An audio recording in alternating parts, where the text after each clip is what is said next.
A data repository is a general term used to refer to data that has been collected, organized, and isolated so that it can be used for business operations or mined for reporting and data analysis.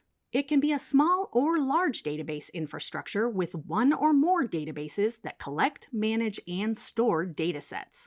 In this video, we will provide an overview of the different types of repositories your data might reside in, such as databases, data warehouses, and big data stores, and examine them in greater detail in further videos.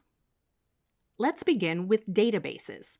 A database is a collection of data or information designed for the input, storage, search and retrieval, and modification of data. And a database management system, or DBMS, is a set of programs that creates and maintains the database. It allows you to store, modify, and extract information from the database using a function called querying.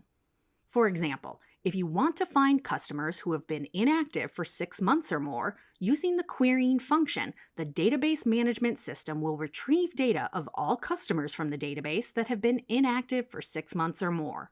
Even though a database and DBMS mean different things, the terms are often used interchangeably.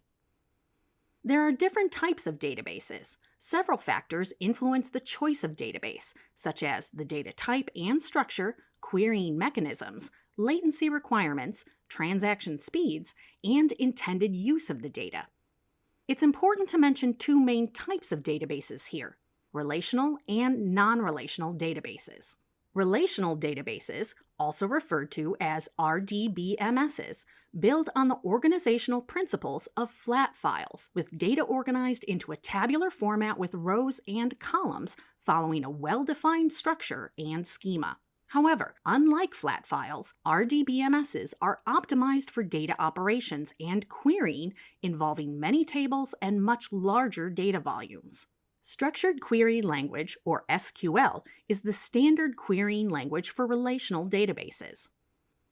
Then we have non-relational databases, also known as NoSQL, or Not Only SQL. Non-relational databases emerged in response to the volume, diversity, and speed at which data is being generated today, mainly influenced by advances in cloud computing, the Internet of Things, and social media proliferation. Built for speed, flexibility, and scale, non-relational databases made it possible to store data in a schemaless or free-form fashion. NoSQL is widely used for processing big data.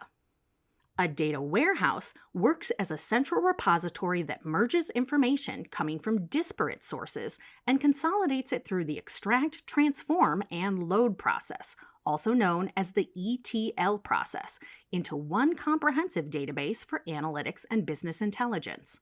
At a very high level, the ETL process helps you to extract data from the different data sources, transform the data into a clean and usable state, and load the data into the enterprise's data repository. Related to data warehouses are the concepts of data marts and data lakes, which we will cover later. Data marts and data warehouses have historically been relational, since much of the traditional enterprise data has resided in RDBMSs.